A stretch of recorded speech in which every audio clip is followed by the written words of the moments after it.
लोगों ने आज जो टॉपिक है उसमें हम लोगों ने नर्वस टिश्यू हम लोगों ने we have done with epithelial है ना, हम लोगों ने एपिथेलियल पढ़ा, हम लोगों ने मसल पढ़ा है ना, हम लोगों ने कनेक्टिव टिश्यू पढ़े and then now we are moving towards the nervous tissue. ठीक है, सो एंड एक कोऑर्डिनेशन वाला चैप्टर होगा हम लोग का, जहाँ पे हम लोग को अगेन ये सब के बारे में पढ़ना है। So we are just discussing, simply we are discussing about the simple things. हम लोग बस सिंपल चीजों के बारे में हम लोग यहाँ पे डिस्कस करेंगे। सिंपल चीजों के बारे में इन द सेंस कि हम लोग बस यहाँ पे डिस्कस करने वाले हैं कि what is actually nervous tissue, कहाँ पे मिलता है, वही बस हम लोग डिस्कस करेंगे, है ना।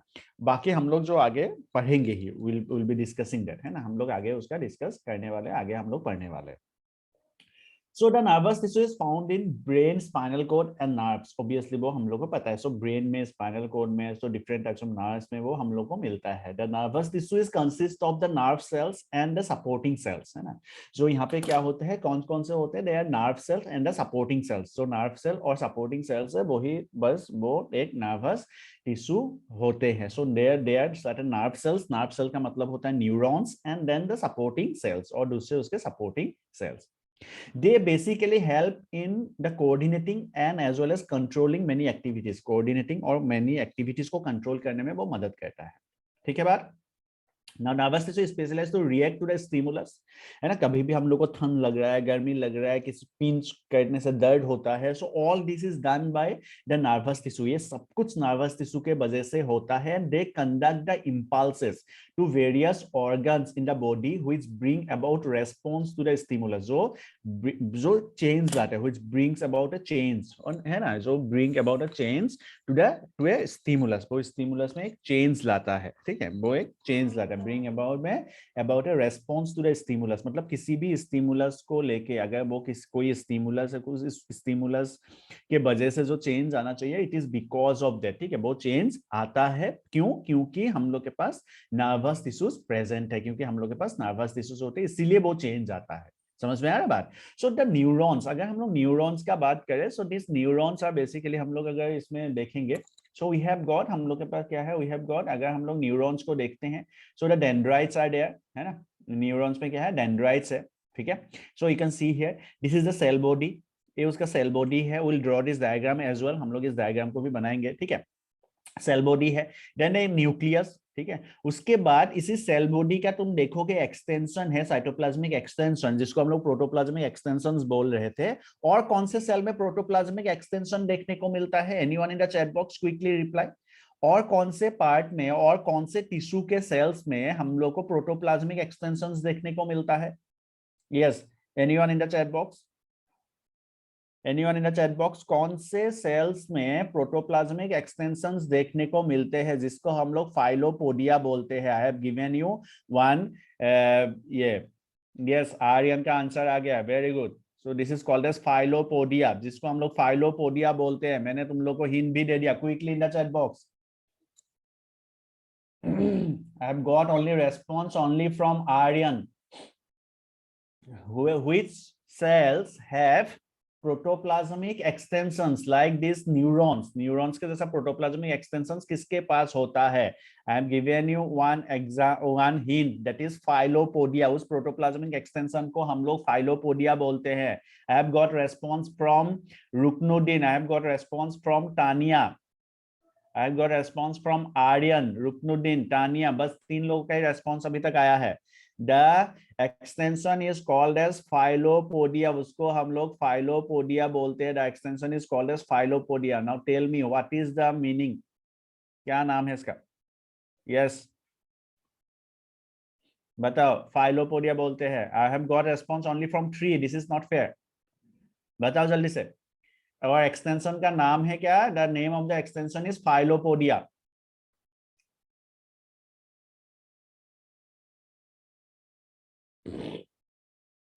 जल्दी से reply in the chat box quickly कि भाई उसका क्या नाम है, what is the name of the cell जिसके पास होता है फाइलोपोडिया।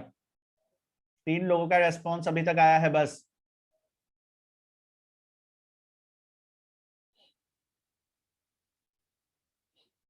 बाकी लोग रिप्लाई करो क्विकली।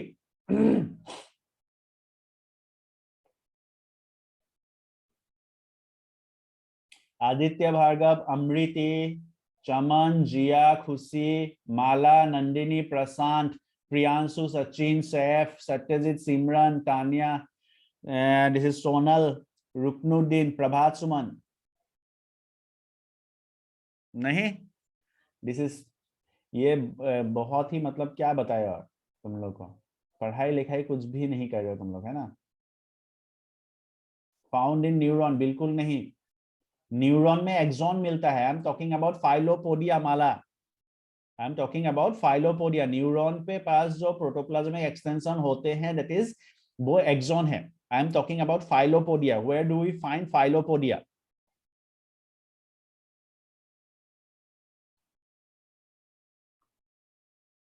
चलो आगे बढ़ेंगे। This is not fair. पढ़ाई लिखाई करो थोड़ा सा। Okay, so this is osteocyst. Osteocyst है ना। ऑस्टियोसिस्ट में क्या होता है? ऑस्टियोसाइट में हम लोग को मिलता है फाइलोपोडिया, है ना। ऑस्टियोसाइट कौन से किसका सेल है? वो कौन से टिश्यू का सेल है ऑस्टियोसिस्ट? कौन से टिश्यू का सेल है वो? Who is tissue? Yes, Ruknuddin, very good. So it is bone, है ना। So we find it. और कौन से वो कैविटी में होता है? ओनली रुकनुद्दीन, आर्यन, इन लोग का ही मुझे रिप्लाई आ रहा है। कौन से टिश्यू का वो कौन से कैविटी में? What is the name of that cavity जहां पे वो सेल रहता है? What is the name of that cavity? उस कैविटी का नाम क्या है? What is the name of that cavity? मैंने डायग्राम भी बनवाया था। Yes, that is called as lacunae. Very good, it is called as lacuna. Very good Tania, very good Aditya, okay good Ruknuddin. So it is called as लेकुना, है ना। That is called as lacuna. बाकी लोग तो मतलब ऐसे ही क्लास अटेंड कर रहे हो नहीं। Where is Prabhat Suman?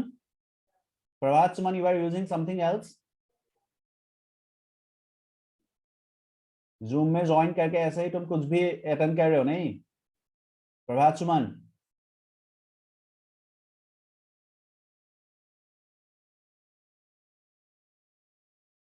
Prabhat Suman, this guy is becoming more indisciplined nowadays. Anyways, चलो, हाँ जी, it is called as lacuna. Anyways, so we have got, अगर हम लोग यहाँ पे देखेंगे in this case, अगर हम लोग देखेंगे he is not connected with, that's what he is using something else. That means he is using something else. मतलब वो किसी Zoom में join करके he is using some other applications. That's why he is not connected with audio. Okay, so anyways, so अगर हम लोग देखते हैं कि इस पर्टिकुलर चीज में अगर हम लोग देखते हैं इफ इट इज कि भाई अगर हम लोग यहाँ पे देखेंगे कि यहाँ पे भी प्रोटोप्लाज्मिक एक्सटेंशंस होते हैं और इन प्रोटोप्लाज्मिक एक्सटेंशन का ये एक है, this is called as axon. इसको हम लोग क्या बोलते हैं? एक्सॉन बोलते हैं। The axon is ended with axon terminal. Axon जो है वो एक्सॉन टर्मिनल के साथ एंड है, ठीक है, वो एक्सॉन टर्मिनल के साथ एंड है, ठीक है बात। So axon is ended with axon terminal, ठीक है। देन उसके ऊपर स्वान सेल्स होते हैं। दिस स्वान सेल्स आर, ये हम लोग this is an example of supporting cell. ये जो स्वान सेल है this is an example of supporting cell. ये एक एग्जांपल है किसका? This is an example of supporting cell. ये एक एग्जांपल है किसका? सपोर्टिंग सेल का एक एग्जांपल है। This is an example of supporting cell, that is Schwann cell. मतलब उसका मेन फंक्शन जो होता है वो, जैसे फॉर एग्जांपल हम लोग अगर न्यूरॉन्स का बात करें, the main function of the neuron is to conduct the stimulus, है ना, इंपल्सेस जनरेट करना, स्टिमुलस को कंडक्ट करना to the central nervous system. But ये जो स्वान सेल है उसका काम नहीं है, उसका ये काम नहीं है कि वो क्या करे, वो इंपल्सेस जनरेट करे या फिर वो उसको कैरी करे, वो उसका काम नहीं है। स्वान सेल का काम होता है टू सपोर्ट, है ना, उसको सपोर्ट प्रोवाइड करना। It can be anything, like for example वो स्वान सेल्स जो होते हैं वो सपोर्ट प्रोवाइड करते हैं, वो माइलिन सीट सीक्रेट करते हैं सपोज, ताकि वो क्या होंगे कि दोनों के बीच में जो दो एक्सन्स के बीच में लाइक कंडक्शन ना हो, इस तरह से। तो they provide support, Schwann cells हो गए, myelin sheath, so all this they provide support. So that's why it is called as supporting cell. उसको हम लोग क्या बोलते हैं? सपोर्टिंग सेल बोलते हैं। सो इसके डायग्राम में मेन जो हिस्सा है that is dendrite. Dendrites are something that receive, ये क्या होता है? It receive the impulses. Dendrite जो होते हैं, dendrite is at the receiving end, है ना, this is the receiving end. और ये जो है एक्सॉन टर्मिनल, ये क्या होता है? This is they they forward the impulses, ये जो होता है वो क्या कहते हैं, दे फॉरवर्ड द इम्पल्सेस, वो इम्पल्सेस को फॉरवर्ड करते हैं। समझ में आया बात, दे फॉरवर्ड द इम्पल्सेस। सो अगर हम लोग देखेंगे कि एक्सॉन टर्मिनल, सो यहाँ पे भी क्या होंगे, नेक्स्ट जो न्यूरॉन होगा, नेक्स्ट न्यूरॉन का डेंड्राइट होगा यहाँ पे। So the dendrite will be here in the here, ठीक है। नेक्स्ट न्यूरॉन का जो डेंड्राइट्स होंगे वो यहाँ पे होंगे, फिर इस तरह से वो चलता रहेगा। समझ में आया बात। सो नेक्स्ट न्यूरॉन का जो डेंड्राइट्स होंगे it will be here. Now there will be a gap between, एक हम लोग के पास क्या होते हैं, एक्सॉन टर्मिनल से डेंड्राइट के बीच पे there will be a gap, और उस गैप को हम लोग बोलते हैं सिनप्स। उसको क्या बोलते हैं, it is called as synapse, हम लोग उसको बोलते हैं, ठीक है। This is called as synapse in the gap. समझ में आया बात। So there will be axon terminal, उसके बाद क्या होता है, डेंड्राइट होंगे, फिर एक्सॉन टर्मिनल, फिर डेंड्राइट, फिर एक्सॉन टर्मिनल, फिर डेंड्राइट। सो इस तरह से it will be go on, and the gap is called as synapse, और गैप को हम लोग क्या बोलते हैं, गैप को बोलते हैं सिनप्स। The dendrites are also, Tanya, the dendrites are also protoplasmic extension. Dendrites भी देखोगे, these are also protoplasmic extension ही है इसी सेल का। So it is a part of cell, ठीक है। So जिस तरह से axon is an extension of the cell body, उसी तरह से dendrites are also extensions of the cell body, which will receive the impulse, जो impulse को receive करेगा, ठीक है। So this is at the receiving end, so they receive the impulses, and they this axon terminal जो होते हैं, they forward the impulses, वो impulses को फॉरवर्ड करेगा। इंपल्सेस मतलब मैसेजेस, है ना। सो फॉर एग्जांपल तुम्हारे स्किन पे, सपोज किसी तुम्हारे स्किन पे किसी ने पिंच किया, नाउ दैट पिन, जो पिंच किया वो पिंच होने पे वो दर्द हुआ, वो दर्द कैसे पता चला हम लोग को, इट इज बिकॉज ब्रेन ने बताया कि भाई मुझे दर्द हो रहा है, तभी हम लोग को पता चला। तो ब्रेन के पास वो इंपल्सेस जो है, वो मैसेजेस जो है, वो लेके गया कौन, द न्यूरॉन्स। कैसे लेके गया, डेंड्राइट ने उसको रिसीव किया, एक्सॉन ने उसको फॉरवर्ड किया, फिर एक्सॉन ने कहां पे फॉरवर्ड किया, एक्सॉन ने फॉरवर्ड किया दूसरे न्यूरॉन के डेंड्राइट्स पे। सो हम लोग इसको देखते हैं एक बार कैसे उसको फॉरवर्ड किया। जैसे for example suppose let's say कि सपोज ये हम लोग के पास neuron number 1, suppose this is neuron number 1, ठीक है, न्यूरॉन, ठीक है।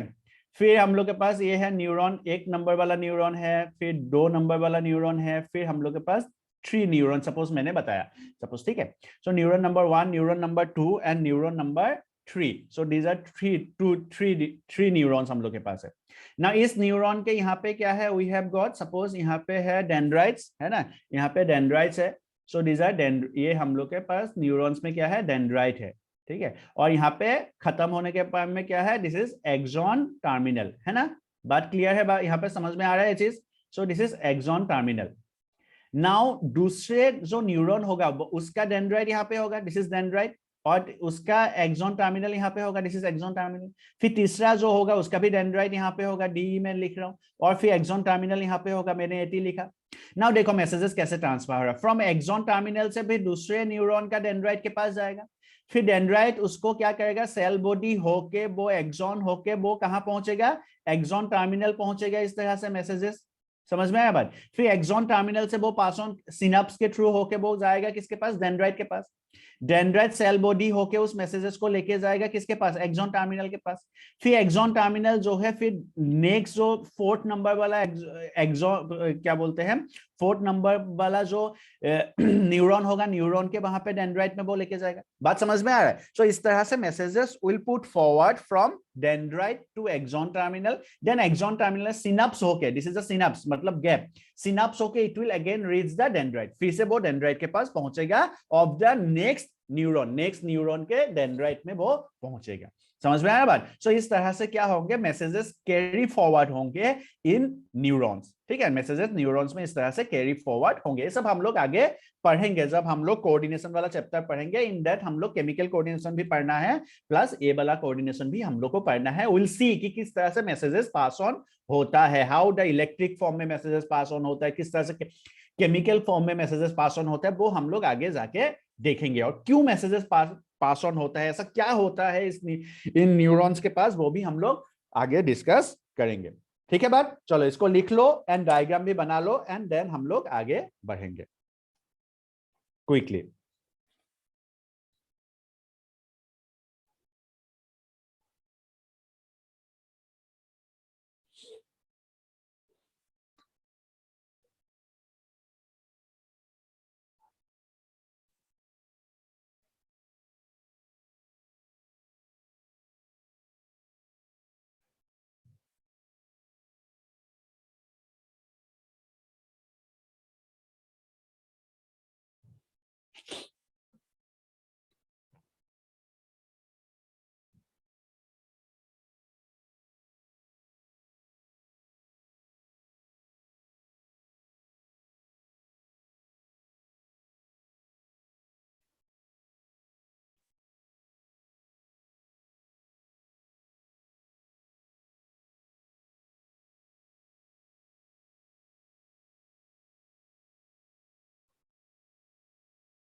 लिखने के बाद you can give me 1 thumbs up और बता देना।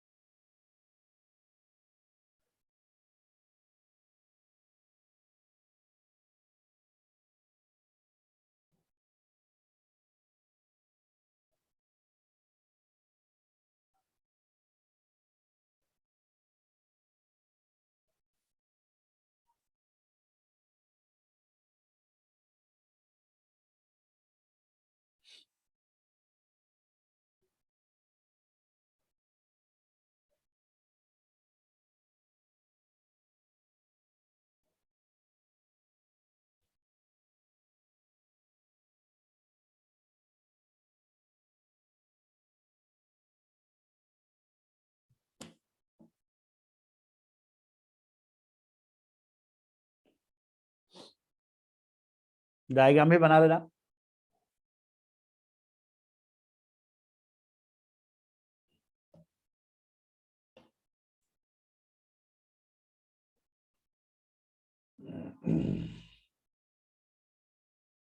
यस रुकनुद्दीन। सर बोले क्या जो माइसिलियम शीट है, माइसिलियम शीट होता था ना, हाँ एस छूटा हुआ नहीं लग रहा? नहीं, माइलिन सीट बोल सकते, कोई दिक्कत नहीं है। माइसिलियम नहीं, माइलिन सीट ही होता है वो।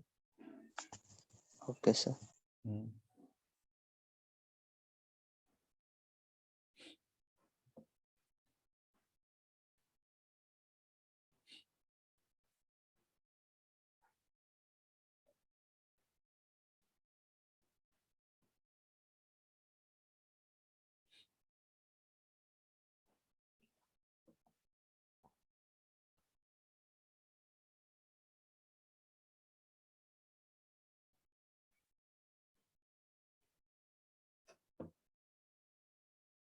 चलो जल्दी से लिख लो।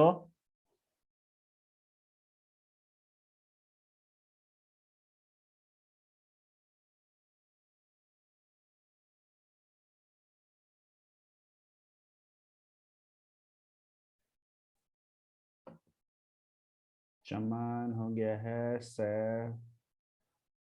सैफ एनसीईआरटी में न्यूरोग्लिया सपोर्टिंग सेल्स, अभी नेक्स्ट स्लाइड में हम लोग वही पढ़ेंगे, ठीक है। Neuroglia supporting sales. और माइलिन सीट का फंक्शन होता है ताकि दो न्यूरॉन्स के एक्सॉन ताकि एक साथ में कोलाइड ना कर जाए, मिक्स ना हो जाए, है ना। बिकॉज दो न्यूरॉन्स अलग अलग इंफॉर्मेशन में भी कैरी कर रहे होंगे and this information are pass in the form of electric impulses. So ये दोनों जो है माइलिन सीट जो है एक न्यूरॉन के एक्सॉन से दूसरे न्यूरॉन के एक्सॉन को बचा के रखता है, बिकॉज कंडक्शन हो सकता है दोनों के बीच में, ना। सो इंफॉर्मेशन मिसमैच हो सकता है इसके वजह से, समझ में आया बात। तो इसीलिए उसको बचा के रखता है, ठीक है बात।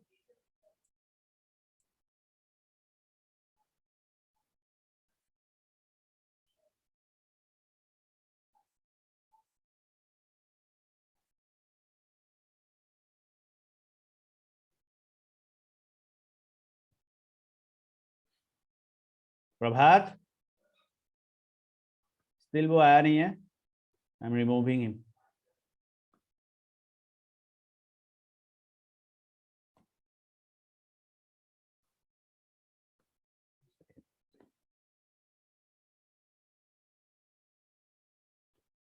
खाना बना रहा खाना बना रहा है प्रभात, हाँ समझ रहा, मैं उसको आज कॉल करवाता हूँ उसको, है ना। चलो anyways,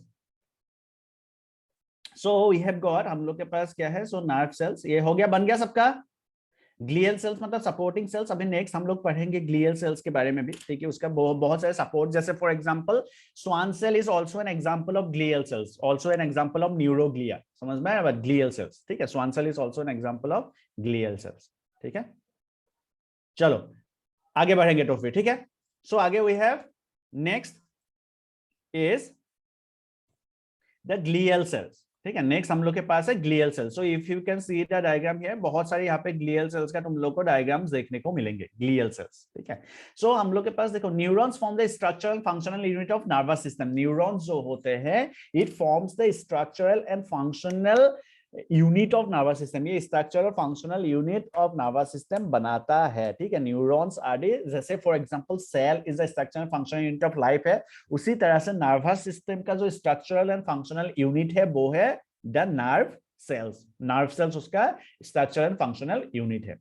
The neurons are the largest cell in the body. They are the largest cell in the body. वो longest cell भी है ना, कि वो सबसे बड़ा है वो सेल में, अगर हम लोग सभी सेल्स के बारे में बात करें। It consists of, हम लोगों ने ऑलरेडी बना दिया, वो साइटोन होता है, मतलब the cell body. It has a thin protoplasmic processes that is called dendrites, है ना। उसके बाद उसके प्रोटोप्लाज्मिक प्रोसेसेस होते हैं, जैसे कॉल्ड एज एक्सॉन। बात समझ में आया? देखो, thin protoplasmic processes example are dendrites, long protoplasmic processes example is axon, ठीक है। सो ये सभी जो है इसके पार्ट है, these are all these are the parts of a neuron, ठीक है। All these are parts of a neuron. The supporting cells, जिसको हम लोग also called as glial cells, मतलब द न्यूरोग्लिया, जो अभी मुझे क्या बोलते हैं सैफ ने पूछा था। The binds neuron together and insulate the neuron, ठीक है। वो binds neuron together और neurons को एक साथ क्या करके रखता है, bind करके रखता है। So they help in binding, ठीक है। बहुत सारे cells होते हैं, जैसे for example microglial cells, oligodendrocyte, Schwann cells, है ना। All these are they help in binding the neurons. और ये सभी जो सेल्स होते हैं वो किस तरह से, देखो यहाँ पे जिस तरह से बाइंडिंग दिखाया गया है, it helps in binding the neurons together, it helps in binding the neurons together। समझ में आया बात? The supporting cells present in the CNS divided into neuroglia, ependymal cells, neurosecretory cells etcetera. So ये सब different types है। इन सब के बारे में हम लोग आगे जब नेक्स्ट चैप्टर हम लोग पढ़ेंगे, नेक्स्ट चैप्टर मतलब हम लोग जब ह्यूमन फिजियोलॉजी पढ़ेंगे, उसमें हम लोग इन सब के बारे में डिस्कस करेंगे। अभी जस्ट तुम लोग को ये सब नाम जानना है। So you need to know this names only, बाकी हम लोग आगे सब कुछ इसके बारे में डिस्कस करेंगे आगे हम लोग क्लासेस में। समझ में आया ना बात? जब हम लोग नेक्स्ट चैप्टर पढ़ेंगे इन दिस, जब हम लोग कोऑर्डिनेशन वाला चैप्टर पढ़ेंगे, उसमें ये सब के बारे में हम लोग को डिटेल में थोड़ा सा देखना होगा।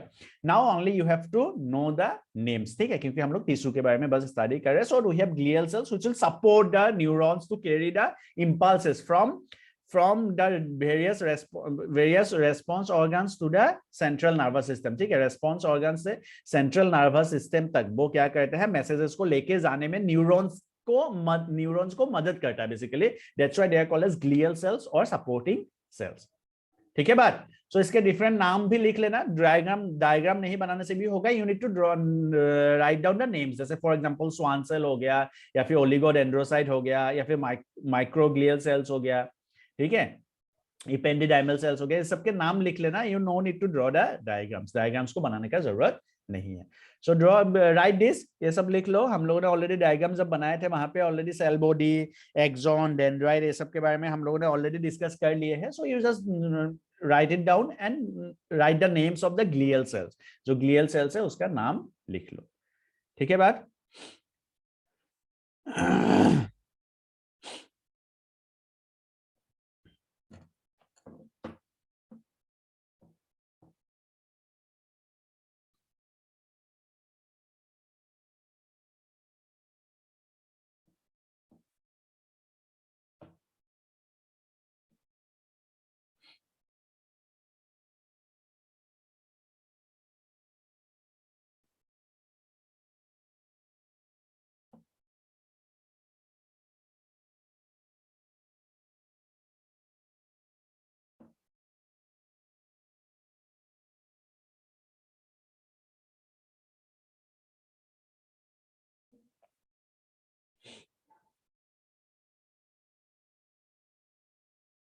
सीएनएस मतलब central nervous system, Tania.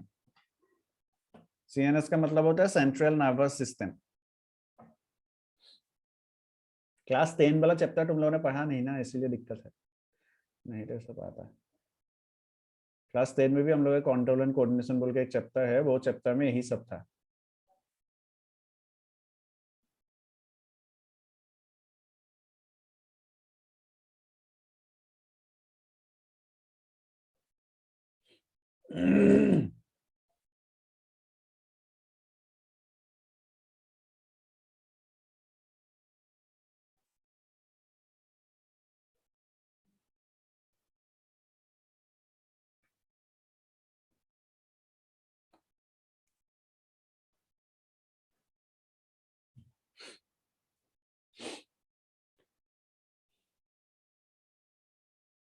Done, okay, very good.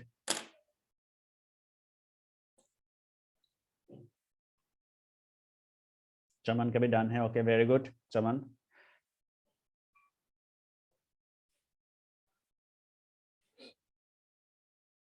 Great, जल्दी से लिख लेंगे हम लोग।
डन, वेरी गुड, चलो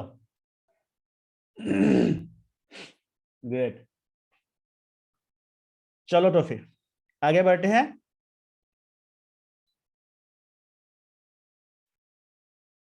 ग्रेट, आगे बढ़ेंगे तो फिर so we have next is the earthworm, है ना।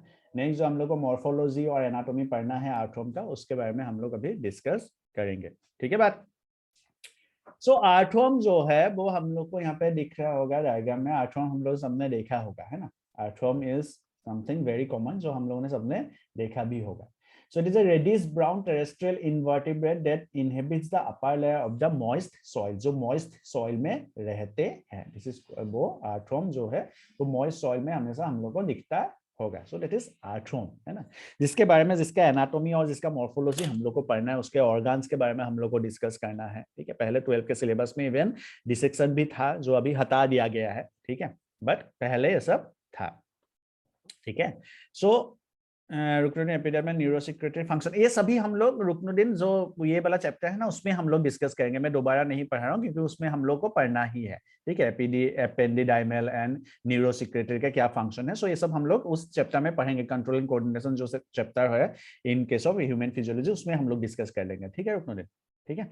चलो, so they can the faecal deposit is called as, the faecal deposit जो होता है उनका उसको बोलता जाता है that is called as worm casting. उसको बोला जाता है क्या, वॉर्म कास्टिंग बोला जाता है। The common Indian earthworms are Pheretima and Lumbricus, these are the common. So this is, अगर हम लोग देखेंगे कि दिस इज ये Pheretima, so this sorry this is Lumbricus और ये फेरेंटिमा का ये डायग्राम है, ठीक है। दिस इज फेरेंटिमा, ये जो डायग्राम है वो ये फेरेंटिमा का डायग्राम है, और ये जो है दिस इज लुम्ब्रिकस का, सॉरी दिस इज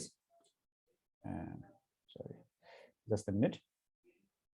डायग्राम देख के हम लोग को ऑब्वियसली पता तो नहीं चलेगा कि कौन सा लुम्ब्रिकस है कौन सा ये है फेरेंटिमा है, बट स्टिल ठीक है अगर हम लोग देखेंगे सो दिस इज ये है हम लोग का लुम्ब्रिकस, ठीक है। दिस इज लुम्ब्रिकस, डायग्राम जो है दिस इज लुम्ब्रिकस, ठीक है। डायग्राम देख के तो obviously it will be not clear, ठीक है। So this is Pheretima and this is Lumbrica, दो अलग अलग स्पेसीज है जो इंडियन आर्थ्रोम है, जो हम लोग के खेत में जनरली मिलता है।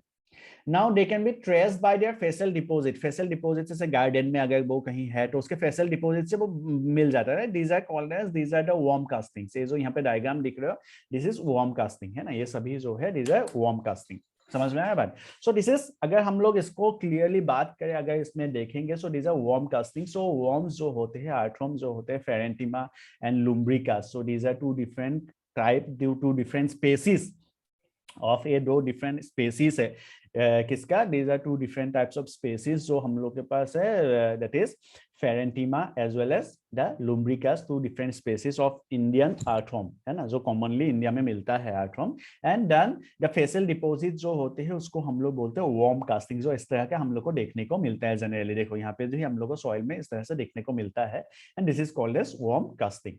समझ में आ रहा बात? So it is reddish brown in colour because उसके पास क्या होता है, एक पोर्फिरिन बोल के एक पिगमेंट होता है, जिसके वजह से वो ब्राउन कलर के होते हैं। आगे हम लोग उसके बारे में अभी डिस्कस करेंगे कि why it is brown in colour, वो भी हम लोग आगे की स्लाइड में पढ़ेंगे। सो नोट डाउन दिस, इसको लिख लेते हैं। This is the starting of earthworm, है ना, आर्थ्रोम के बारे में ये स्टार्टिंग है। ठीक है, चलो नोट डाउन कर लो क्विकली।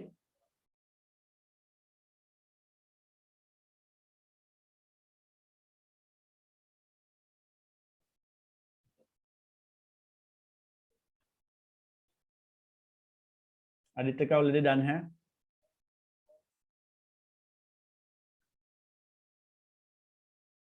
चमन का भी डन है। ओके,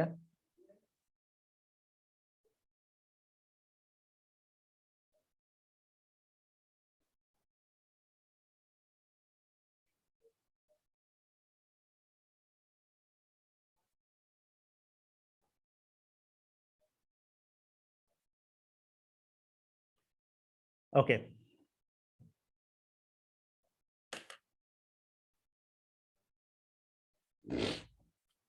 चलो आगे बढ़ेंगे।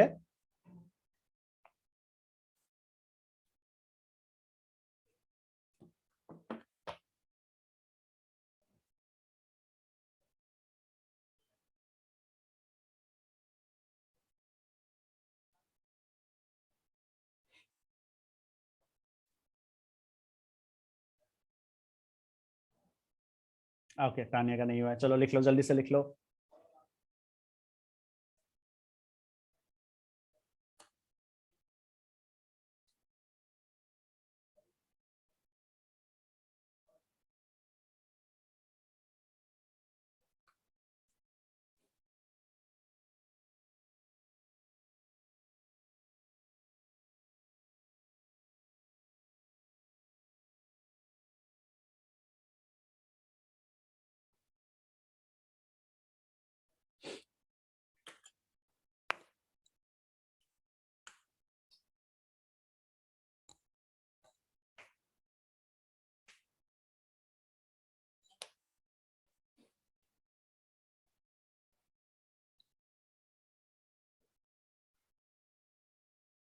तानिया हो गया, डन। चलो तब आगे बढ़ेंगे हम लोग, आगे बढ़ेंगे। सो यहाँ पे हम लोग अगर देखते हैं द मॉर्फोलॉजी, है ना, मॉर्फोलॉजी अगर देखते हैं, इन केस ऑफ मॉर्फोलॉजी, मतलब this is the starting of this one, क्या बोलते हैं, आर्थ्रोम। ना हम लोगों ने एक चीज देखे हैं कि earthworm belongs to which phylum, कौन से फाइलम से बिलोंग करता है earthworm? Anyone in the chat box quickly, quickly in the chat box, which phylum earthworm belongs to? Khushi, okay, Aryan, okay, Khushi, Aryan, Prashant, Saif, very good, Ruknuddin. अभी तुम क्लास में होता ना, पक्का पिता था मेरे से अभी, है ना, आर्थ्रोपोडा से बिलोंग करता है, वेरी गुड, है ना, यही पढ़े हो, सैफ, ओके, आदित्य, ग्रेट। चलो, so it belongs to Annelida, है ना, सो ये जो आर्थ्रोम जो है वो किससे होता है? It is Annelida, so it belongs to Annelida है ना, एनेलिडा का मेन जो है वो main one of the prime member of phylum Annelida है ना। ना एनेलिडा के केस में हमने देखा था कि Annelida is the characteristic feature of metameric segmentation. क्या होता है? मेटामेरिक सेगमेंटेशन होता है एनेलिडा के अंदर। क्या होता है? मेटामेरिक सेगमेंटेशन होते हैं। सो एनेलिडा के अंदर मेटामेरिक सेगमेंटेशन होते हैं, मतलब they have metameres. Now what do you mean by metameric segmentation? Anyone in the chat box? Metameric segmentation का मतलब क्या होता है? What do you mean by metameric segmentation? बताओ। अमृति, आदित्य, जिया, खुशी, माला, प्रशांत, प्रियांशु, सिमरन, Sonal. Organ repeat, okay. And the organ gets repeated, okay. Metameric segmentation, okay, repeat some organ, okay, yes.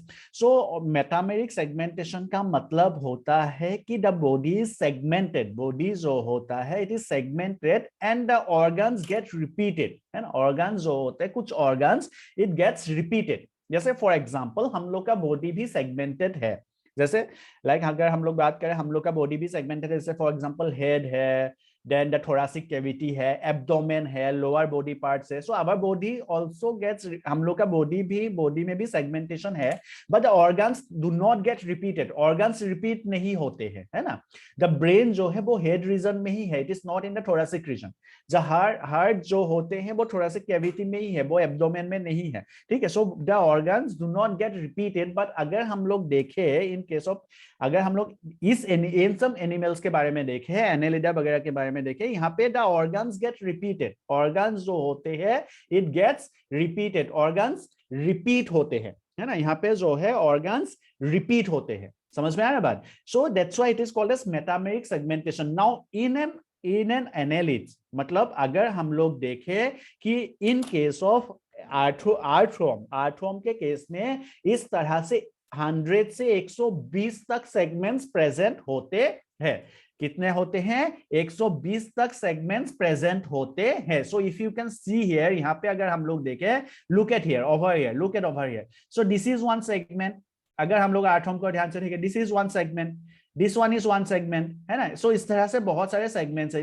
This one is one segment, this is one segment, this is one segment, समझ में आ रहा है बच्चों? These are all segments, ये सभी जो होते हैं, दीज आर ऑल सेगमेंट्स, ये सभी जो है वो क्या है? सेगमेंट्स होते हैं। So and all these segments, in all these segments क्या होते हैं? The organs will get, some of the organs will get repeated, कुछ ऑर्गन्स जो होते हैं it will get repeated, and that's why it is called as metameres. उसको हम लोग क्या बोलते हैं? मेटामियर्स बोलते हैं। हर एक ऑर्गन के इंटरनल पार्ट में क्या होता है? There will be one septa जो उसको सेपरेट करके रखेगा। There will be one septa which will separate this particular organs. इन सभी को वो क्या करेंगे? सेपरेट करके रखेगा, ठीक है। इट इज बारोइंग फ्यूजोरियल, मतलब क्या होता है कि वो सॉइल में बारो बना के रहता है। सॉइल में वो क्या बनाता है? बारो बनाता है, ठीक है। सॉइल में वो क्या बनाता है? सॉइल में बारो करके वो रहता है, वो लाइक अपने लिए गड्ढा खोदता है, and then they start living there, ठीक है। वो सॉइल में, इट इज बारोइंग, इसलिए उसको बारोइंग बोला जा रहा है। The skin is brown due to presence of porphyrin pigment. Skin जो होता है it is brown due to the presence of porphyrin pigment। क्या होता है? the skin is brown due to the presence of porphyrin pigment। कौन सा pigment होता है? porphyrin pigment के वजह से स्किन जो है उसका ब्राउन कलर जैसा दिखता है। the skin is brown in color because of the presence of a pigment which is called as porphyrin pigment। now यहाँ पे हम लोग देखोगे इस पिक्चर को देखो, लुक एट दिस पिक्चर। इस पिक्चर में हम लोग को यहाँ पे एक ब्राउन कलर वाला, इस तरह से डार्क ब्राउन कलर का एक हम लोग को स्ट्रक्चर दिख रहा है। इस तरह से देखो, लुक एट हियर। इस पिक्चर में हम लोग को एक डार्क ब्राउन कलर दिख रहा है। This is the dorsal side. क्या हम लोग को एक डार्क ब्राउन कलर दिख रहा है यहाँ पे? इज इट यस और no? In the chat box quickly, क्या हम लोग को यहाँ पे एक ब्राउन कलर वाला स्ट्रक्चर दिख रहा है? इस पर्टिकुलर डायग्राम पे यहाँ पे हम लोग को ब्राउन कलर वाला स्ट्रक्चर दिख रहा है क्या? Yes yes yes, very good, yes वो दिख रहा है। that is nothing but the dorsal blood vessel। ये क्या है? this is nothing but the dorsal blood vessel। ये क्या है? this is a dorsal line, और हम लोग बोल सकते हैं this is a dorsal blood vessel, ठीक है। सो इसी से हम लोग पहचान कर सकते हैं कि ये उसका dorsal side है। समझ में आ रहा बात? The dorsal side of the body is marked by the dorsal median dark line. मतलब इसी लाइन से हम लोग पता कर सकते हैं कि वो आर्थ्रोम का कौन सा साइड है, डोर्सल साइड है। समझ आ रहा है क्या बात? वो आर्थ्रोम का कौन सा साइड है, डोर्सल साइड है, उसी से पता कर सकते हैं। Now how to identify which is the ventral side? The ventral side can be identified by this male genital pores which will be present. These are real pictures है ना, ये सभी real pictures है. So ये जो male genital pores है, from this male genital pores it can be identifiable कि ये उसका कौन सा साइड है, ventral side. The ventral side is distinguished by the presence of genital openings or the genital pores. So these are the genital pores जिसके वजह से हम लोग ये आइडेंटिफाई कर सकते हैं कि this is the, ये उसका कौन सा पार्ट है, वेंट्रल साइड है। और जो मिड लाइन है, द मिड लाइन है, डार्क मीडियन मिड लाइन है, उस मिड लाइन से, so this is the mid line है ना, ये उसका मिड लाइन है। From this mid line we can identify कि this is the dorsal side. So this is important, ये उसका इंपॉर्टेंट पार्ट है ना, ये जो है दिस इज इंपॉर्टेंट कि कैसे हम लोग पता कर सकते हैं which is dorsal side, which is ventral side. The dorsal side is identifiable by the dorsal median midline और dark median mid dorsal line से हम लोग पता कर सकते हैं। और वेंट्रल साइड हम लोग पता कर सकते हैं by the genital openings. Genital opening से हम लोग कौन क्या पता कर सकते हैं, by genital openings we can identify the ventral side. हम लोग वेंट्रल साइड को पता कर सकते हैं। Is it clear all of you? क्या ये क्लियर है सबको? इज इट, क्या ये क्लियर है सबको? बताओ, is it clear?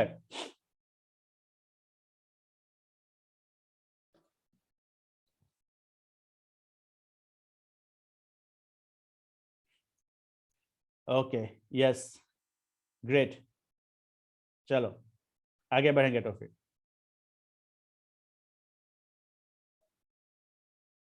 Aryan raised hand.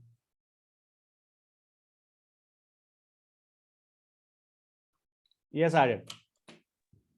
Sir dorsal वाला देखिए, ये डॉर्सल साइड को कैसे पता करते हैं?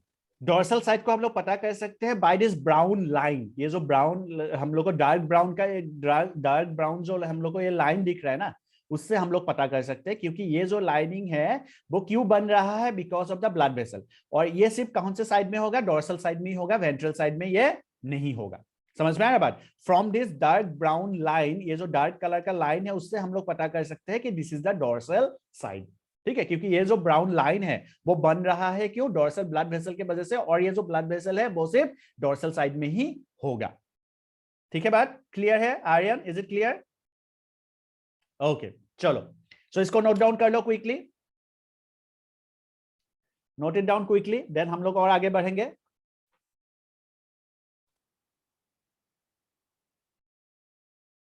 Genital opening is here.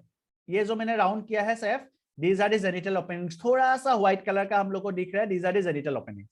ठीक है, गूगल में तुम अगर पिक्चर्स देखोगे तो यहाँ पे और क्लियरली दिखाई देगा वैसे। ठीक है, यहाँ पे हम लोग को थोड़ा सा दिख रहा है, ये जो राउंड मैंने किया है, these are the genital openings, ये जेनिटल ओपनिंग्स है। ठीक है, just after the this one. Okay, Priyanshu का हो गया है, वेरी गुड।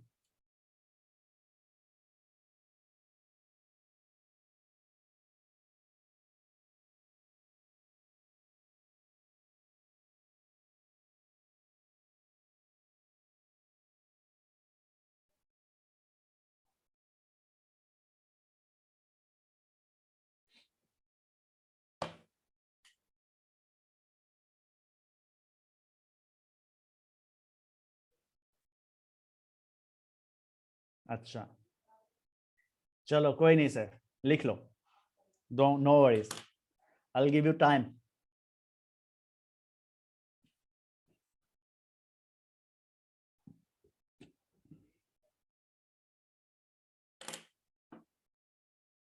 लिख लो, यू कैन राइट डाउन, आराम से लिख लो, कोई दिक्कत नहीं है।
यस चमन दोनों का होता है, देखेंगे आगे अभी क्लिटलम वगैरह के बारे में भी, डोंट वरी, हम लोग डिटेल्स में हम लोग को पढ़ना है इसके सब, इन सब के बारे में, डोंट वरी, ठीक है, आगे पढ़ेंगे अभी उस सब के बारे में।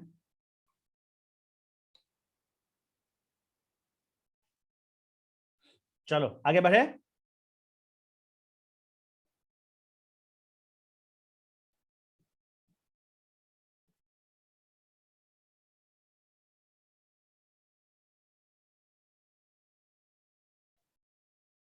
ओके चलो आगे बढ़ते हैं तो फिर।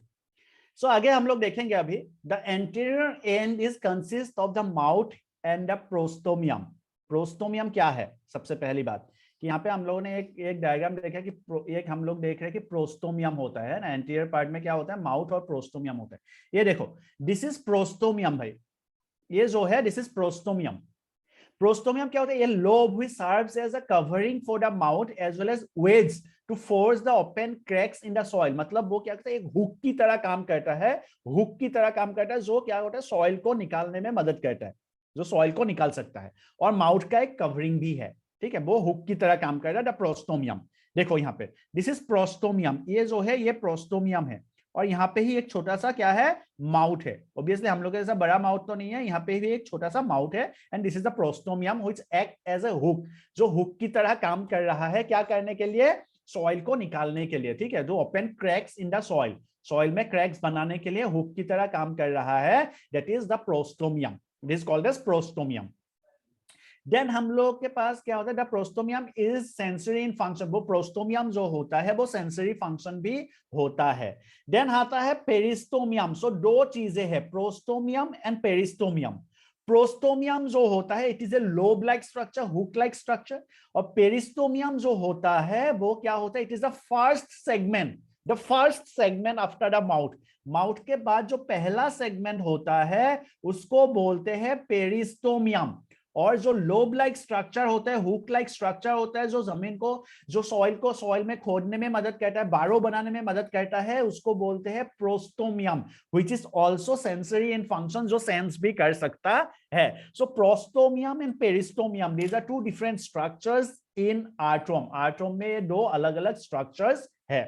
The prostomium which is basically, prostomium जो होता है वो क्या कर, वो एक लोब लाइक स्ट्रक्चर है, हुक लाइक स्ट्रक्चर है, जो जमीन में खोदने में मदद करता है, ठीक है, सॉइल में वो बारो बनाने में मदद करता है। पेरिस्टोमियम जो होता है, पेरिस्टोमियम हेल्प्स इन, पेरिस्टोमियम जो होता है वो है उसका फर्स्ट सेगमेंट, पहला segment, the first segment is called as the peristomium, ठीक है, first segment is called as the peristomium, जो पहला सेगमेंट है उसको हम लोग क्या बोलते हैं, उसको बोलते हैं the peristomium.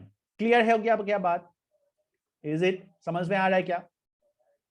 So you need to draw, यहां से हम लोगों को क्या बनाना पड़ेगा, we need to draw this, हम लोग को बनाना पड़ेगा ये वाला जो पोर्शन है, this we need to draw, ठीक है, this we need to draw, ये हम लोग को बनाना पड़ेगा, ठीक है, we need to draw this, हम लोग ये वाला डायग्राम बनाएंगे, जस्ट ए मिनट।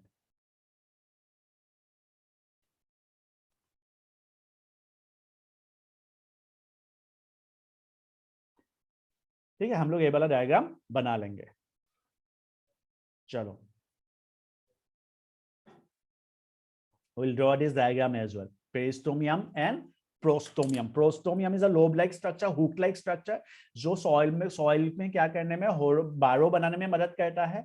और पेरिस्टोमियम जो होता है it is the first segment, पहला सेगमेंट है the peristomium, it is the first segment the peristomium, ठीक है बात, इज इट क्लियर?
चलो हो गया लिख के।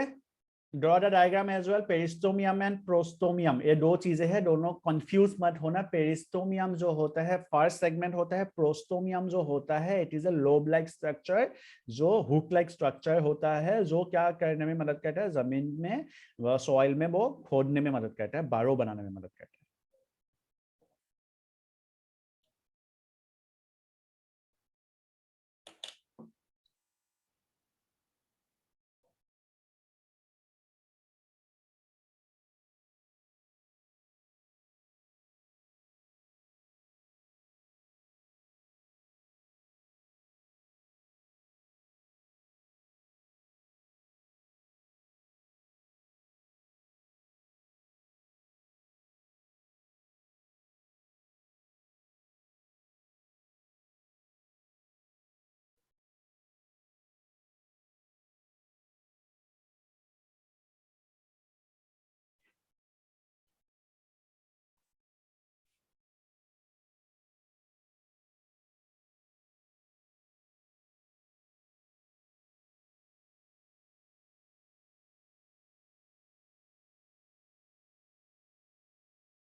Done? Okay, great.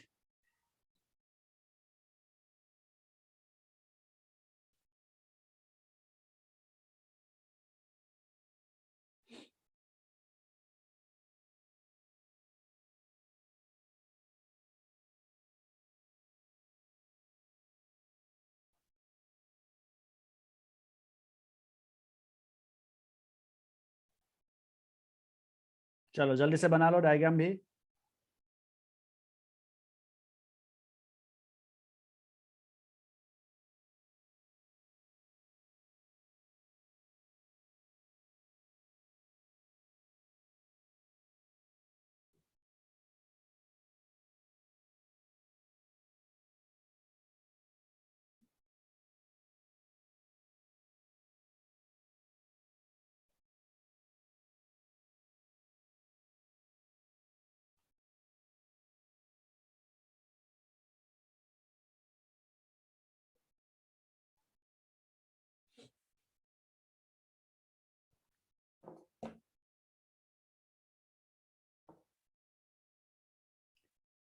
Done, great.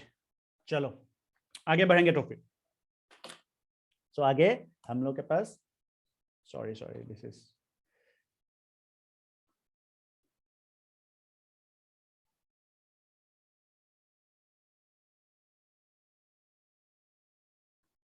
हाँ, is it clear, is it visible, दिख रहा है क्या?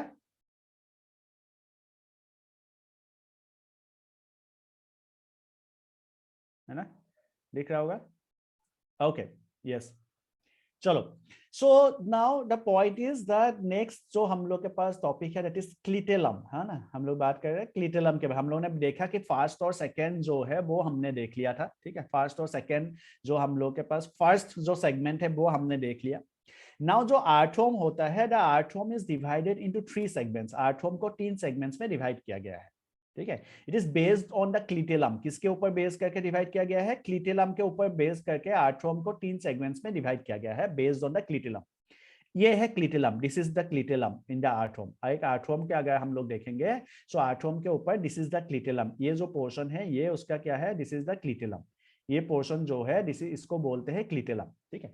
नाउ क्लिटेलम के ऊपर बेस करके हमने आर्थोम को 3 पार्ट्स में डिवाइड किया गया है।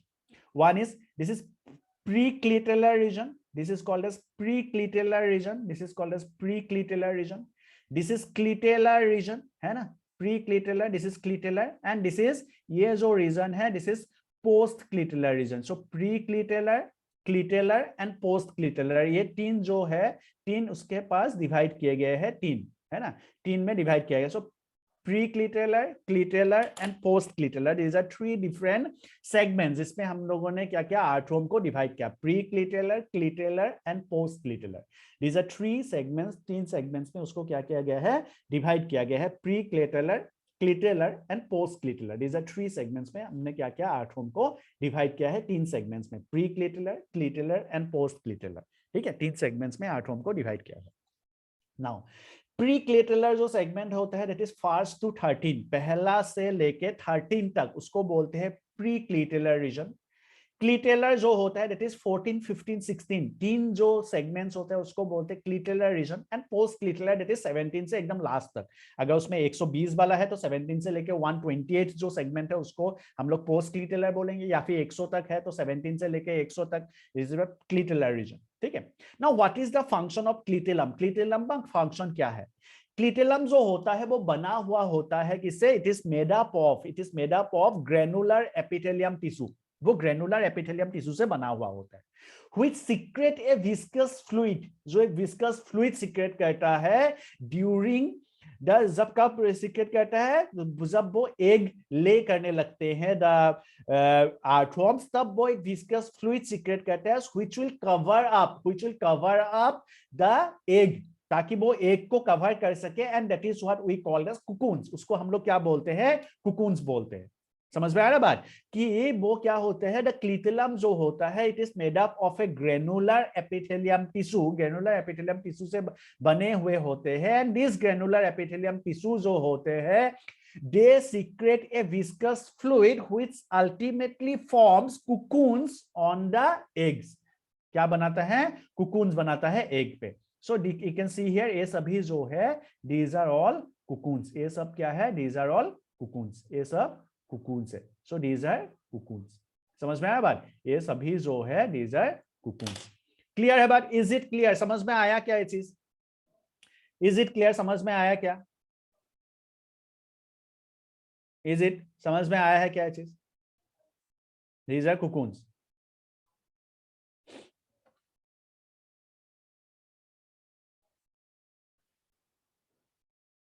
Okay. Great.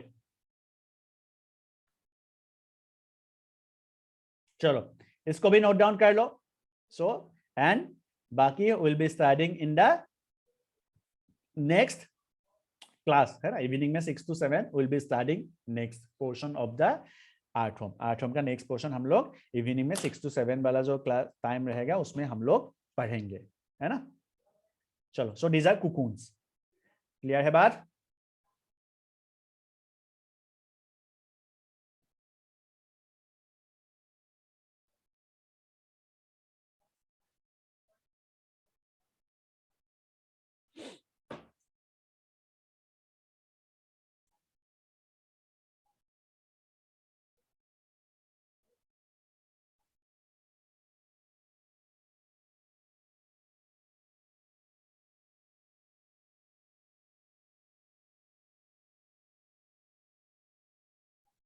क्या है सर? क्लिटेलम को ही मैच्योर सेगमेंट कहेगा. मैच्योर सेगमेंट मतलब ऑन मैच्योरिटी वो देखने को लगता है क्लिटेलम.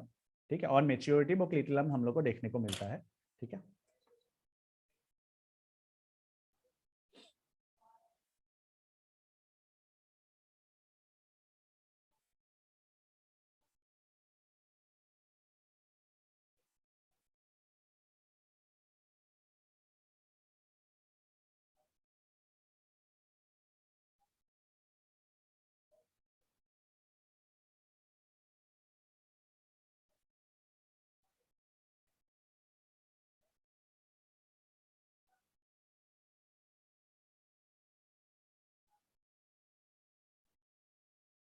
चलो बाकी will be starting in the next class.